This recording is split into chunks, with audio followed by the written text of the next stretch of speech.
অবস্থা সাগর ভাই? এই তো আলহামদুলিল্লাহ। ভালো আছো? আছি আলহামদুলিল্লাহ। কি করো এখানে? এই তো সুন্দর ব্রিজ প্রকৃতি দেখছি। দেখছো? দেখো প্রকৃতি একটু। দারুণ তো।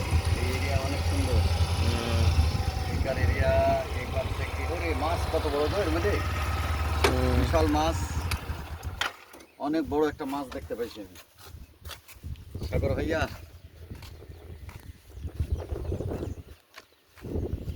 এই যে এদিকে এদিকে ওই যে ওই ওই ঘাস ইয়ারগুলার ভিতরে মাছ লড়লো। ওই ওই যে ওই যে ওই যে ওই যে ওরে, দেখেছিস? অনেক সুন্দর একটা মাছ। জুম করা লাগবে না, এমনি দেখা নিচে কি সুন্দর। সবুজ একদম। আমরা এই এরিয়ায় আসিনি, এই এরিয়াতে আমি আগে কখনোই আসিনি, আজ প্রথম আসলাম এদিকে। তো বিলের ভিতরে একটা সুন্দর সাঁকো, সেই ব্রিজটা অনেক সুন্দর লাগছে। কিন্তু যেই জায়গার উপর দিয়ে ব্রিজটা, সেটা হচ্ছে একটা নদী। কিন্তু নদীর যে বেহাল অবস্থা, ওই দুয়ারির বিলের মতনই অবস্থা। নদীটা একদম পুরো বন্ধ। ও যে চারিদিক দিয়ে দেখেন সুন্দর একটা সোতার মতো এসে এখানে এই আর কি এটাকে বলা হয় অনেক জায়গায় দামুস বলে, অনেক জায়গায় খাল বলে।